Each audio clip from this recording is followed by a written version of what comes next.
വിദ്യാർത്ഥിനികളെ VHSC ഈ വിദ്യാലയം botany ക്ലാസ്സിലേക്ക് ഏവർക്കും സ്വാഗതം. ഇന്ന് നമ്മൾ ഡിസ്കസ് ചെയ്യുന്ന ചാപ്റ്ററാണ് ഇക്കോസിസ്റ്റം അഥവാ ആവാസ വ്യവസ്ഥ. ഈ ചാപ്റ്ററിൽ പ്രധാനമായും പഠിക്കാനുള്ളത് ecosystem structure and function, productivity, decomposition, energy flow, ecological pyramids, ecological succession, nutrient cycling and ecosystem services. ഇതിൽ ചുവന്ന അക്ഷരത്തിൽ രേഖപ്പെടുത്തിയിരിക്കുന്നത് 2021 മാർച്ച് മാസത്തെ പൊതുപരീക്ഷയ്ക്ക് ഇക്കോസിസ്റ്റം എന്ന ചാപ്റ്ററിൽ നിന്നും കൂടുതൽ ഊന്നൽ കൊടുത്ത് പഠിക്കേണ്ട പാഠഭാഗങ്ങളാണ്. Ecosystem is the functional unit of nature where living organisms interact among themselves and also with the surroundings. പ്രകൃതിയുടെ പ്രവർത്തനപരമായ ഘടകമാണ് ആവാസവ്യവസ്ഥ. അവിടെ ജീവജാലങ്ങൾ പരസ്പരം ഇടപഴകുകയും ചുറ്റുപാടുകളുമായി ഇടപഴകുകയും ചെയ്യുന്നു. Types of ecosystem. Ecosystem can be broadly classified into 3 categories. First one, terrestrial ecosystem, that is ecosystem found in the land area. It includes forest ecosystem, grassland ecosystem, desert ecosystem, etc. The second one is aquatic ecosystem, that is found in the water bodies. Major aquatic ecosystems are pond ecosystem, lake, wetland, river, estuary, ocean or marine ecosystem. The last one is man-made ecosystem. It includes crop fields, aquarium, etc. ആവാസ വ്യവസ്ഥയെ പ്രധാനമായും 3 വിഭാഗങ്ങളായി തരംതിരിക്കാം. ഒന്ന്, കര ആവാസ വ്യവസ്ഥ. ഇതിനുദാഹരണമാണ് വനം, പുൽമേട്, മരുഭൂമി. രണ്ടാമത്, ജല ആവാസ വ്യവസ്ഥ. കുളം, തടാകം, തണ്ണീർത്തടങ്ങൾ, പുഴകൾ, അഴിമുഖങ്ങൾ, സമുദ്രങ്ങൾ എന്നിവ ഈ വിഭാഗത്തിൽപ്പെടുന്നു.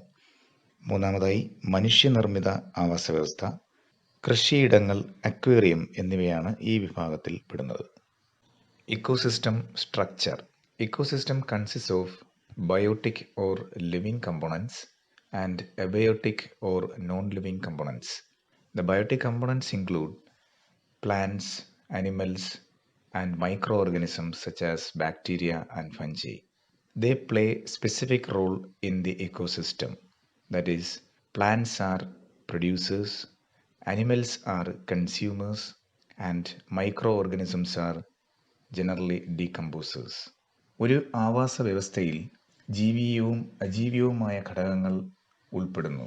സസ്യങ്ങൾ, ജന്തുക്കൾ, സൂക്ഷ്മജീവികളായ ബാക്ടീരിയകൾ, ഫംഗസുകൾ എന്നിവ ഉൾപ്പെടുന്നതാണ് ജീവിയ ഘടകങ്ങൾ.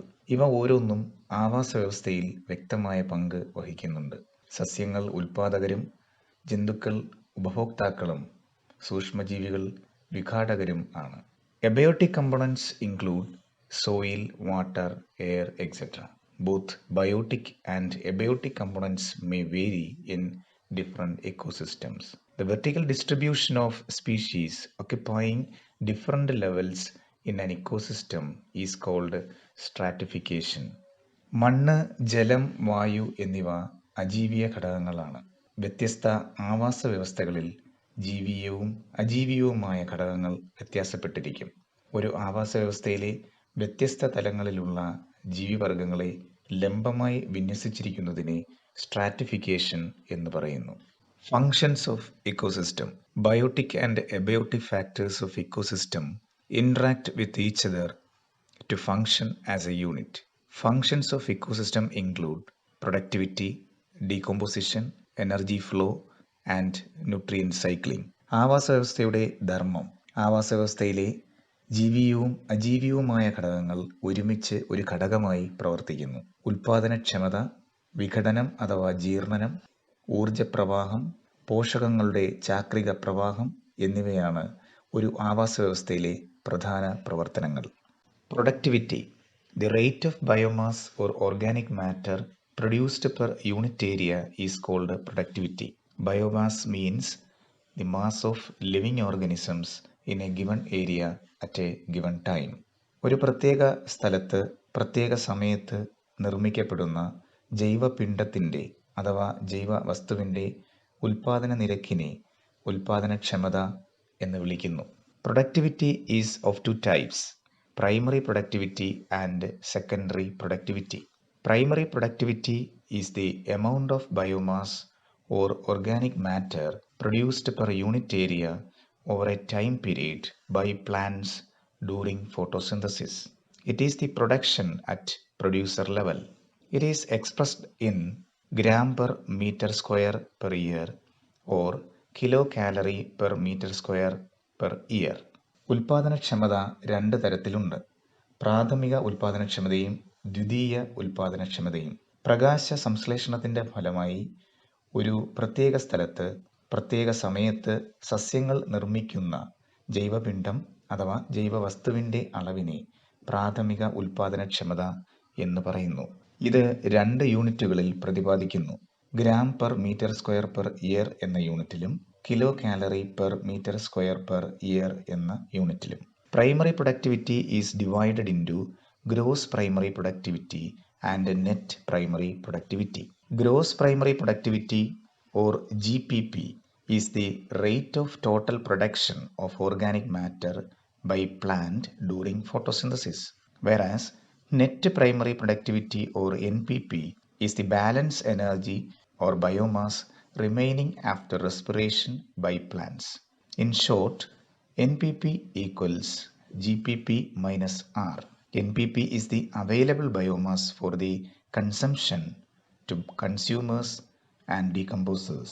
പ്രാഥമിക ഉൽപാദനക്ഷമത ഗ്രോസ് പ്രൈമറി പ്രൊഡക്ടിവിറ്റി എന്നും നെറ്റ് പ്രൈമറി പ്രൊഡക്ടിവിറ്റി എന്നും രണ്ടായി തരംതിരിക്കാം.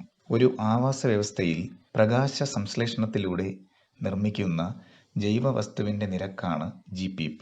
ഇതിൽ നിന്നും ശ്വസന പ്രക്രിയയ്ക്കായി ഉപയോഗിച്ചത് കുറയ്ക്കുമ്പോൾ ലഭിക്കുന്നതാണ് NPP. NPP സമം GPP മൈനസ് R എന്ന് ചുരുക്കി പറയാം. ഉൽപാദകരിലെ ഈ NPP ആണ് ഉപഭോക്താക്കൾക്കും വിഘാടകർക്കും ഭക്ഷണത്തിനായി ലഭ്യമാകുന്ന ജൈവപിണ്ഡം. Factors affecting primary productivity. The primary productivity of an ecosystem can be affected by the following factors. First one, availability of sunlight, temperature, moisture, etc. Next is availability of nutrients, number of producers in the ecosystem, photosynthetic capacity of producers. പ്രാഥമിക ഉൽപാദനക്ഷമതയെ സ്വാധീനിക്കുന്ന ഘടകങ്ങൾ സൂര്യപ്രകാശം, താപനില, ഈർപ്പം എന്നിവയുടെ ലഭ്യത, പോഷകഘടകങ്ങളുടെ ലഭ്യത, ആവാസവ്യവസ്ഥയിലെ ഉൽപാദകരുടെ എണ്ണം, ഉൽപാദകരുടെ പ്രകാശ സംശ്ലേഷണക്ഷമത എന്നിവയാണ്. The primary productivity of ocean is very low due to the low penetration of light into deeper layers of ocean. കടലിലെ പ്രാഥമിക ഉൽപാദനക്ഷമത മറ്റുള്ള ആവാസ വ്യവസ്ഥയെ അപേക്ഷിച്ച് കുറയാൻ കാരണം കടലിൻ്റെ ആഴങ്ങളിലേക്ക് പ്രകാശം എത്തിച്ചേരാത്തതാണ്. Secondary productivity is the rate of formation of new organic matters by consumers. ഉപഭോക്താക്കൾ പുതിയ ജൈവപിണ്ഡം നിർമ്മിക്കുന്ന നിരക്കിനെ ദ്വിതീയ ഉൽപാദനക്ഷമത എന്ന് പറയുന്നു. Decomposition. It is the breakdown of complex organic substances into inorganic substances like carbon dioxide, water, and nutrients. Detritus is the raw material for decomposition. Dead remains of plants and animals, fecal matters constitute detritus. ജീർണനം അഥവാ വിഘടനം. സങ്കീർണ ഘടനയുള്ള ജൈവവസ്തുക്കളെ അകാർബണിക വസ്തുക്കളായ carbon dye oxide, ജലം, പോഷകഘടകങ്ങൾ എന്നിവയാക്കി മാറ്റുന്ന പ്രക്രിയയാണ് ജീർണനം. മൃതാവശിഷ്ടങ്ങൾ അഥവാ detritus ജീർണനത്തിനുള്ള അസംസ്കൃത വസ്തുവാണ്. സസ്യങ്ങളുടെയും ജന്തുക്കളുടെയും മൃതഭാഗങ്ങൾ, വിസർജ്യ വസ്തുക്കൾ എന്നിവയെല്ലാം കൂടിച്ചേരുന്നതാണ് detritus. Next is steps in decomposition. First one, fragmentation. It is the breakdown of detritus into smaller particles by detritivores like earthworm. Second one, leaching. Water-soluble inorganic nutrients go down into soil layers and get precipitated as unavailable salts. It is followed by catabolism. It is the breakdown of detritus into simple inorganic substances by the activity of bacterial and fungal enzymes. Next is humification. It is the formation of dark colored amorphous substances called humus. The last step is mineralization. It is the degradation of the humus into inorganic substances such as water and carbon dioxide and other nutrients by the action of microbes. ജീർണനത്തിൻ്റെ വിവിധ ഘട്ടങ്ങൾ എന്തൊക്കെയാണ് എന്ന് പരിശോധിക്കാം. ഒന്നാമതായി fragmentation. ഇവിടെ മൃതഭോജികൾ അഥവാ ഡെട്രിറ്റിവോസ് ആയിട്ടുള്ള മണ്ണിരെ പോലുള്ള ജീവികൾ ഡെട്രിറ്റസിനെ വിഘടിപ്പിച്ച് ചെറിയ കണികകളാക്കുന്നു. രണ്ടാമതായി ലീച്ചിങ്. ഈ ഘട്ടത്തിൽ ജലത്തിൽ ലയിക്കുന്ന അകാർബണിക പോഷകങ്ങൾ മണ്ണിൻ്റെ അടിത്തട്ടിലേക്ക് പോകുന്നു. അടുത്തതായി അപചയം അഥവാ കാറ്റബോളിസം. ബാക്ടീരിയ, ഫംഗസ് എന്നിവയിലെ രാസാഗ്നികൾ ഡെട്രിറ്റസിനെ ലഘുഘടനയുള്ള അകാർബണിക വസ്തുക്കളാക്കി മാറ്റുന്നു. Fourth one, humification. ഈ ഘട്ടത്തിൽ ഇരുണ്ട നിറത്തിലുള്ള പരൽ രൂപമല്ലാത്ത വസ്തുവായ ഹ്യൂമസ് ഉണ്ടാകുന്നു.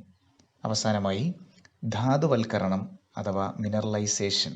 സൂക്ഷ്മജീവികളുടെ പ്രവർത്തന ഫലമായി ഹ്യൂമസ് വിഘടിച്ച് അകാർബണിക വസ്തുക്കളായ ജലം, കാർബൺ ഡയോക്സൈഡ്, പോഷക ഘടകങ്ങൾ എന്നിവ ഉണ്ടാകുന്നു.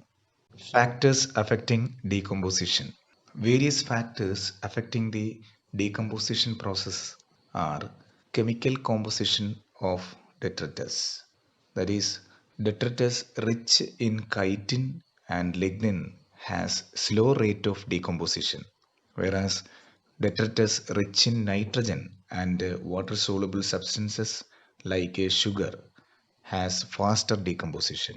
Next factors: temperature, soil moisture, availability of oxygen. ജീർണനത്തെ സ്വാധീനിക്കുന്ന ഘടകങ്ങളിൽ പ്രധാനപ്പെട്ടതാണ് ഡെട്രിറ്റസിൻ്റെ രാസഘടന. അതായത് കൈറ്റിൻ, ലിഗ്നിൻ എന്നിവ അടങ്ങിയ ഡെട്രിറ്റസ് വളരെ കുറഞ്ഞ നിരക്കിലെ ജീർണനത്തിന് വിധേയമാവുകയുള്ളൂ. അതേസമയം നൈട്രജൻ, പഞ്ചസാര എന്നിവ അടങ്ങിയ ഡെട്രിറ്റസ് ജീർണനത്തിൻ്റെ നിരക്ക് ഉയർത്തുന്നു. താപനില, മണ്ണിൻ്റെ ഈർപ്പം, ഓക്സിജൻ്റെ ലഭ്യത എന്നിവയും ജീർണനത്തെ സ്വാധീനിക്കുന്ന ഘടകങ്ങളാണ്. Energy flow. Solar energy is the only source of energy for all ecosystem. Less than 50% of solar energy is available for photosynthesis, which is called photosynthetically active radiation or PAR. ഊർജ പ്രവാഹം. എല്ലാ ആവാസ വ്യവസ്ഥകളുടെയും ഊർജ സ്രോതസ് സൗരോർജമാണ്. സൗരോർജത്തിൻ്റെ 50% താഴെ മാത്രമാണ് പ്രകാശ സംശ്ലേഷണത്തിന് യോഗ്യമായത്. ഇതിനെ പ്രകാശ സംശ്ലേഷണത്തിന് അനുയോജ്യമായ വികിരണങ്ങൾ എന്ന് വിളിക്കുന്നു. In an ecosystem, energy flow from sun to producers and then to consumers and decomposers. That is, energy flow is unidirectional. Energy flow takes place through food chains. ഒരു ആവാസ വ്യവസ്ഥയിൽ ഊർജത്തിൻ്റെ പ്രവാഹം സൂര്യനിൽ നിന്നും ഉൽപ്പാദകരിലേക്കും ഉൽപ്പാദകരിൽ നിന്ന് ഉപഭോക്താക്കളിലേക്കും വിഘാടകരിലേക്കും സഞ്ചരിക്കുന്നു. അതായത് ഊർജപ്രവാഹം ഏകദിശയിലാണ് എന്ന് പറയാം. ആഹാര ശൃംഖലകളിലൂടെയാണ് ഊർജപ്രവാഹം നടക്കുന്നത്. Next is food chain. It is the energy transfer through a series of organisms linked by the process of eating and being eaten. A food chain starts from a producer, that is primary producer, which is followed by consumers. ആഹാര ശൃംഖല അഥവാ ഭക്ഷ്യശൃംഖല തിന്നുകയും തിന്നപ്പെടുകയും ചെയ്യുക എന്ന പ്രക്രിയയിലൂടെ പരസ്പരം ബന്ധപ്പെട്ടിരിക്കുന്ന ഒരു കൂട്ടം ജീവജാലങ്ങളിലൂടെ നടക്കുന്ന ഊർജപ്രവാഹമാണ് ആഹാരശൃംഖല. ഒരു ആഹാരശൃംഖല ആരംഭിക്കുന്നത് ഉൽപ്പാദകർ അഥവാ പ്രാഥമിക ഉൽപ്പാദകരിലൂടെയും തുടർന്ന് ഉപഭോക്താക്കളിലൂടെയുമാണ്. A group of organisms having same source of energy or similar food habit in a food chain constitute a trophic level. Producers are occupied in the first trophic level. Herbivores or primary consumers are occupied in the second trophic level of food chain. Similarly, third trophic level is occupied by secondary consumers or carnivores, and fourth level by tertiary consumers or large carnivores. ഒരു ആഹാര ശൃംഖലയിൽ സമാന ഭക്ഷണ രീതികളുള്ളതോ ഒരേ ഊർജ്ജ സ്രോതസ് ഉള്ളതോ ആയ ജീവികളെ ഒരു ട്രോഫിക് തലം എന്ന് പറയാം. ഉൽപാദകർ ഒന്നാം ട്രോഫിക് തലത്തിൽ ഉൾപ്പെടുന്നു. സസ്യബുക്കുകൾ അഥവാ പ്രാഥമിക ഉപഭോക്താക്കൾ രണ്ടാം ട്രോഫിക് തലത്തിലും മാംസബുക്കുകൾ അഥവാ ദ്വിതീയ ഉപഭോക്താക്കൾ മൂന്നാം ട്രോഫിക് തലത്തിലും മാംസബുക്കുകളായ വലിയ ജന്തുക്കൾ നാലാം ട്രോഫിക് തലത്തിലും ഉൾപ്പെടുന്നു. Each trophic level has a certain mass of living material at a particular time called standing crop. It can be measured as the mass of living organisms or biomass or the number in a unit area. In a food chain, large amount of energy is lost as heat. Only 10% of energy is transferred from one trophic level to the other. So, the number of trophic levels in a food chain are limited to 4 or 5. ഓരോ trophic തലത്തിലും ഒരു പ്രത്യേക സമയത്ത് കാണപ്പെടുന്ന ജൈവപിണ്ഡത്തിൻ്റെ അളവാണ് standing crop. ഒരു unit സ്ഥലത്തെ ജൈവപിണ്ഡം അല്ലെങ്കിൽ ജീവികളുടെ എണ്ണമാണ് സ്റ്റാൻഡിംഗ് ക്രോപ്പായി കണക്കാക്കുന്നത്. ഒരു ആവാസ വ്യവസ്ഥയിൽ കാണപ്പെടുന്ന ആഹാര ശൃംഖലകളിൽ വലിയൊരു അളവിൽ ഊർജം താപമായി നഷ്ടപ്പെടുന്നു.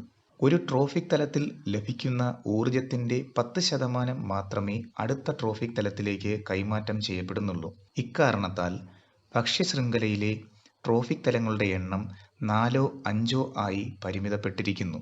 Types of food chain. There are 2 types of food chain. First one is grazing food chain or GFC. It starts with producers such as green plants or algae. For example, grass, then goat, and then man. From the figure, we can understand more examples of grazing food chain in different ecosystem. Second one is detritus food chain or DFC. It starts with detritus. For example, detritus, then to decomposers such as bacteria or fungi, or detritivores such as earthworm, millipedes or mollusk. ആഹാര ശൃംഖലയെ രണ്ടായി തരംതിരിക്കാം. ഒന്ന്, grazing ഭക്ഷ്യശൃംഖല. ഉൽപാദകരായ ഹരിതസസ്യങ്ങൾ അല്ലെങ്കിൽ ആൽഗകൾ എന്നിവയിൽ നിന്നും ആരംഭിക്കുന്നു. ഉദാഹരണം പുല്ല്, ആട്, മനുഷ്യൻ. കൂടെ ചേർത്തിരിക്കുന്ന ചിത്രത്തിൽ നിന്നും വിവിധ ആവാസ വ്യവസ്ഥയിലെ ഗ്രേസിംഗ് ഭക്ഷ്യശൃംഖല മനസ്സിലാക്കാം. രണ്ടാമതായി മൃതാവശിഷ്ട ഭക്ഷ്യശൃംഖല. ഇത് മൃതാവശിഷ്ടങ്ങളിൽ നിന്നും ആരംഭിക്കുന്നു. പിന്നീട് വിഘാടകർ അല്ലെങ്കിൽ മൃതഭോജികൾ എന്നിവയിലൂടെ സഞ്ചരിക്കുന്നു. In aquatic ecosystem, energy flow occurs through GFC. In terrestrial ecosystem, major energy flow occurs through DFC. ഒരു ജല ആവാസ വ്യവസ്ഥയിൽ ഊർജപ്രവാഹം നടക്കുന്നത് പ്രധാനമായും ഗ്രേസിംഗ് ഭക്ഷ്യശൃംഖലയിലൂടെയാണ്.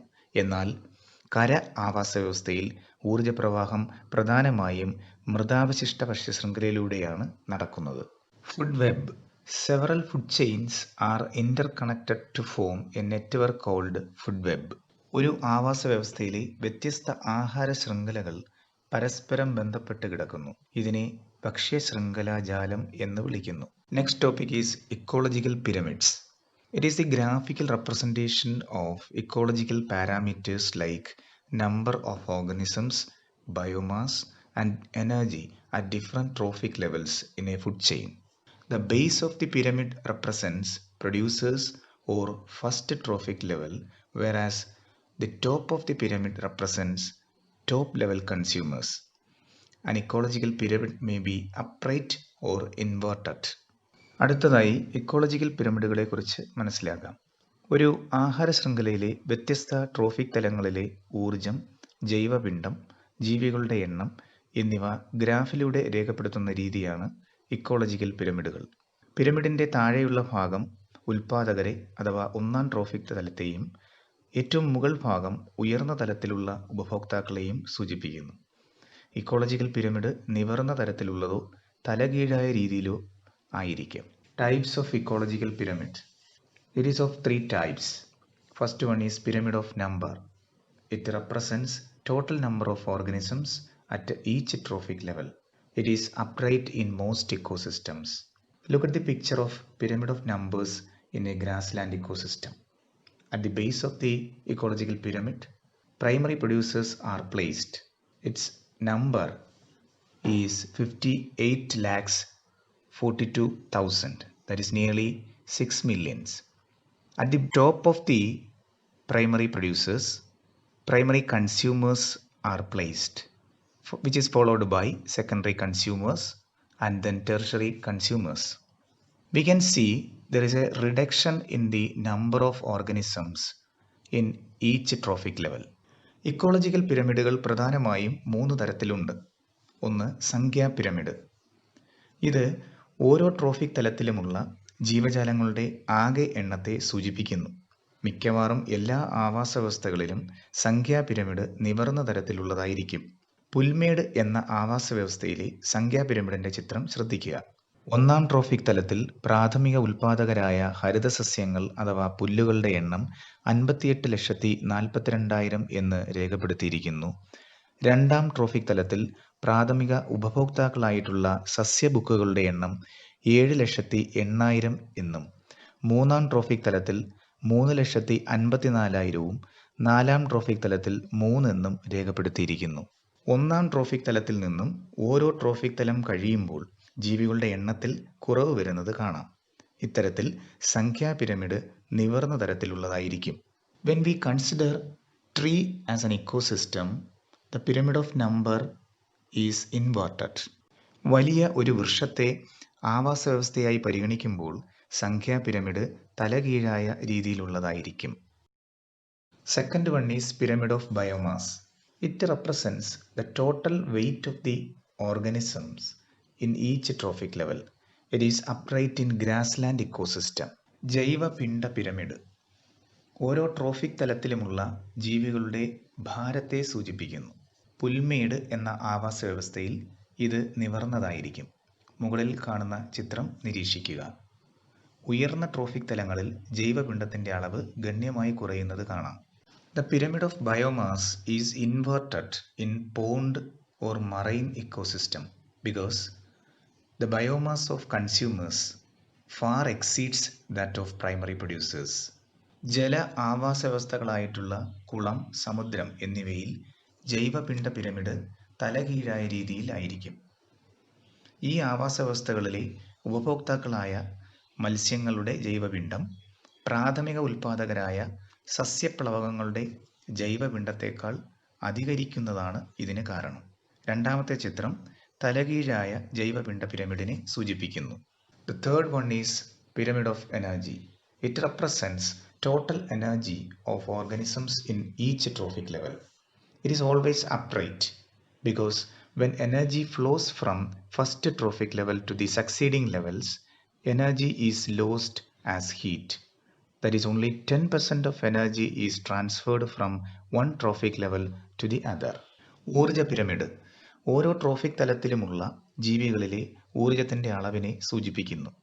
ഊർജ പിരമിഡ് എല്ലായ്പ്പോഴും നിവർന്ന തരത്തിലുള്ളതായിരിക്കും. ഒരു ട്രോഫിക് തലത്തിൽ നിന്നും മറ്റൊന്നിലേക്ക് ഊർജ കൈമാറ്റം നടക്കുമ്പോൾ ഓരോ ഘട്ടത്തിലും കുറച്ച് ഊർജം താപത്തിന്റെ രൂപത്തിൽ നഷ്ടപ്പെടുന്നു. അതായത് 10% ഊർജം മാത്രമാണ് ഒരു ട്രോഫിക് തലത്തിൽ നിന്നും തൊട്ടടുത്ത ട്രോഫിക് തലത്തിലേക്ക് കൈമാറ്റം ചെയ്യപ്പെടുന്നത്. ഒരു ഊർജ പിരമിഡിന്റെ ചിത്രം നൽകിയിരിക്കുന്നത് ശ്രദ്ധിക്കുമല്ലോ. Limitations of ecological pyramids. It does not take into account the same species belonging to 2 or more trophic levels. It assumes a simple food chain that never exists in nature. It does not accommodate food web. Saprophytes are not included in ecological pyramids. Ecological പിരമിഡുകളുടെ പരിമിതികൾ.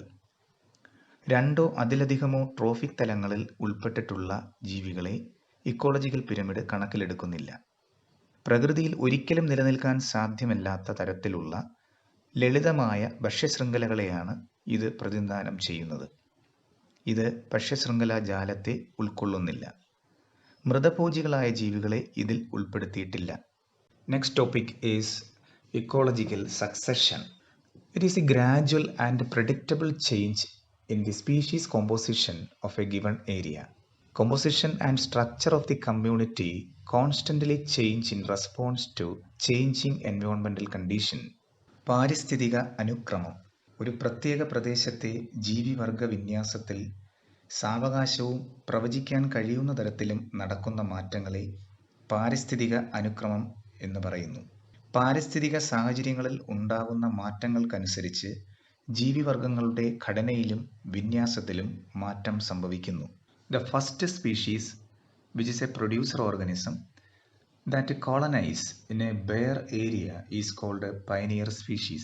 Various pioneer species together form pioneer community. Community developed at the end of succession is called climax community. The intermediate stages from pioneer to climax communities in a succession are called seral stages. The different seral stages of succession together constitute a seer. ഒരു തരിശു പ്രദേശത്ത് രൂപം കൊള്ളുന്ന ജീവിവർഗമാണ് pioneer species. പല pioneer സ്പീഷീസുകൾ കൂടിച്ചേർന്ന് pioneer community രൂപപ്പെടുന്നു. പാരിസ്ഥിതിക അനുക്രമത്തിന്റെ അവസാനം രൂപപ്പെടുന്ന ജീവിവർഗങ്ങളാണ് ക്ലൈമാക്സ് കമ്മ്യൂണിറ്റി. നിരവധി ഘട്ടങ്ങളിലൂടെയാണ് പയനിയർ കമ്മ്യൂണിറ്റി ക്ലൈമാക്സ് കമ്മ്യൂണിറ്റിയായി മാറുന്നത്. ഈ ഘട്ടങ്ങളെ സീറൽ ഘട്ടങ്ങൾ എന്ന് പറയുന്നു. വിവിധ സീറൽ ഘട്ടങ്ങൾ കൂടിച്ചേർന്ന് സിയർ എന്നറിയപ്പെടുന്നു. Types of ecological succession. It is basically classified into two. First one is primary succession.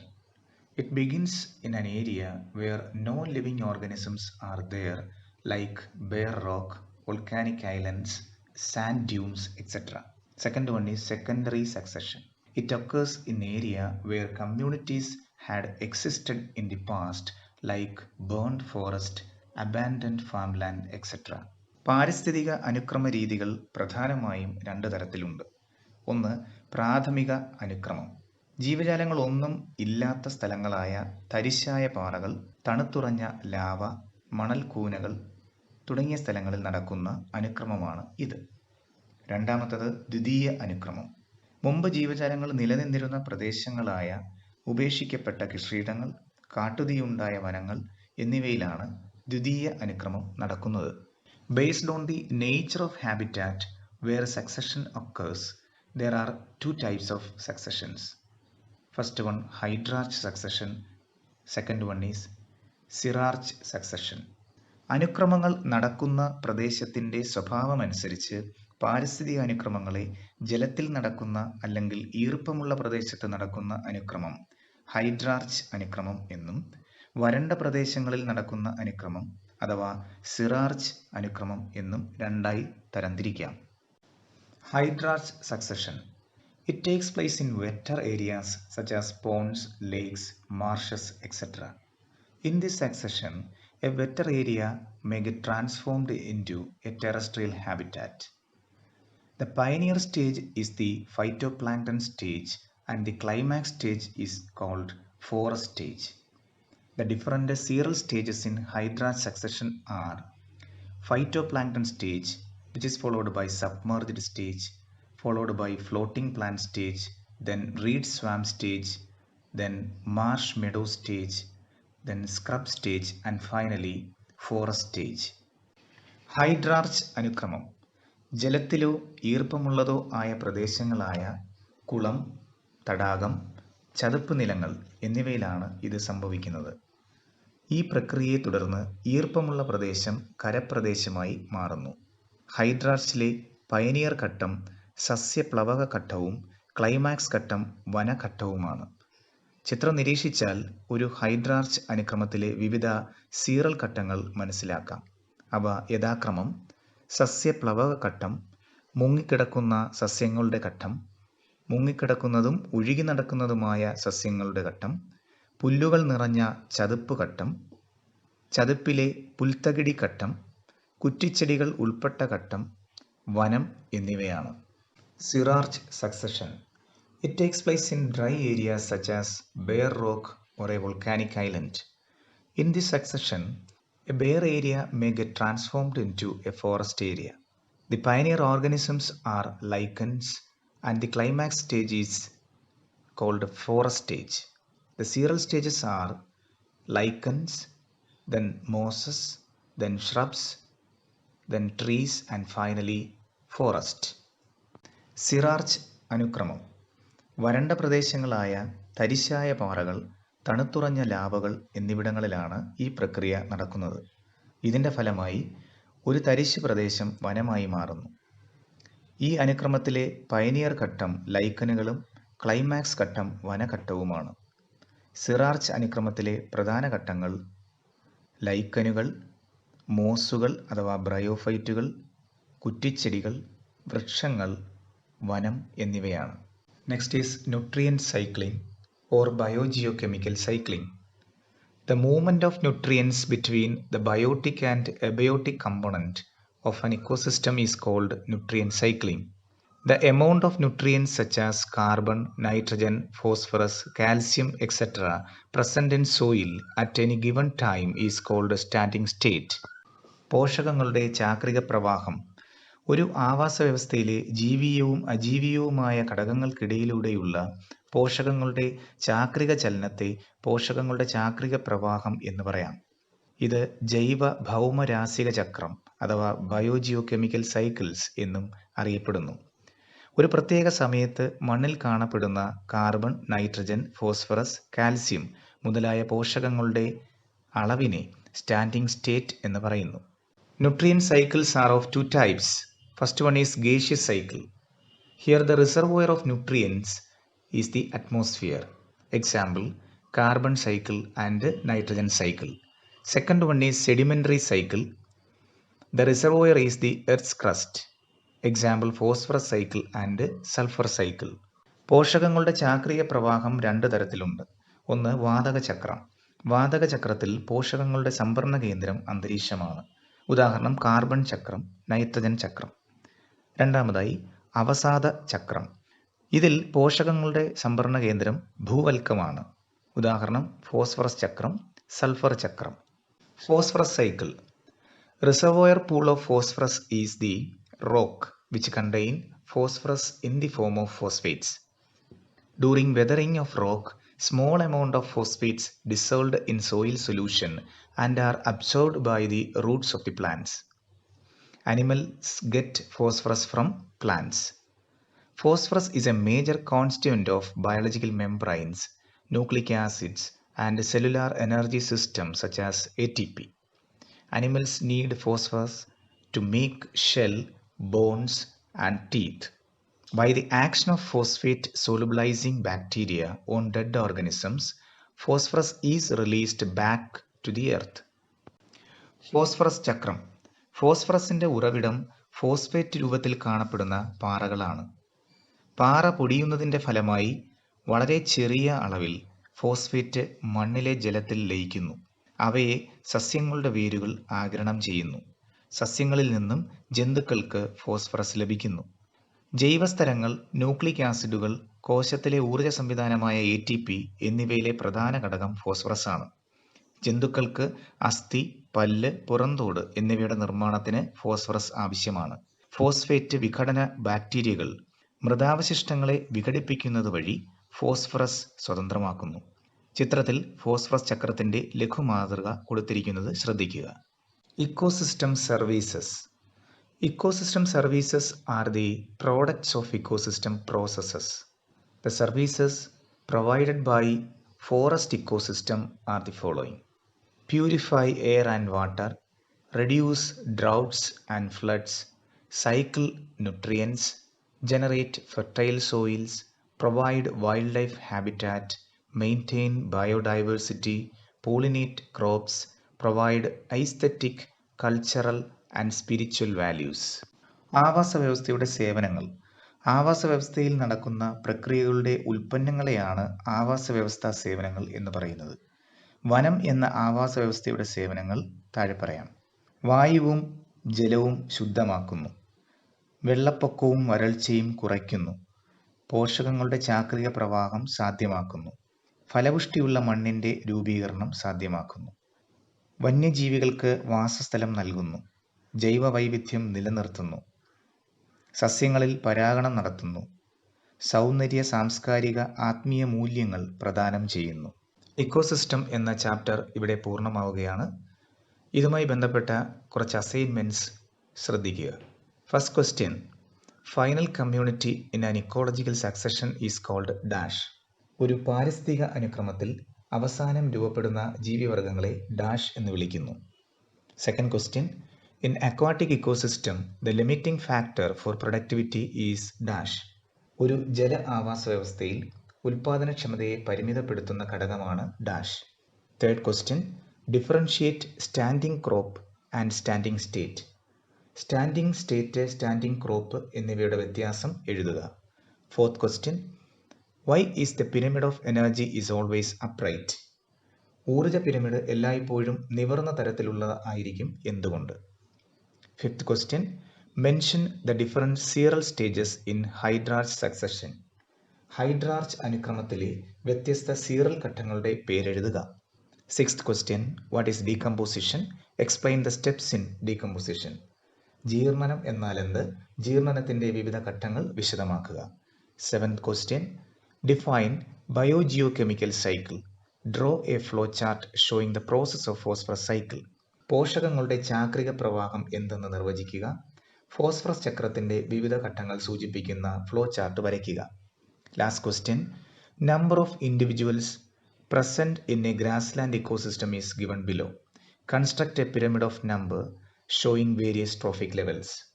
പുൽമേട് എന്ന ആവാസ വ്യവസ്ഥയിൽ കാണപ്പെടുന്ന വിവിധ ജീവികളുടെ എണ്ണം ചുവടെ ചേർത്തിരിക്കുന്നു. വിവിധ ട്രോഫിക് തലങ്ങൾ ഉൾപ്പെടുത്തി ഒരു സംഖ്യാ പിരമിഡ് നിർമ്മിക്കുക. Thank you for watching this video.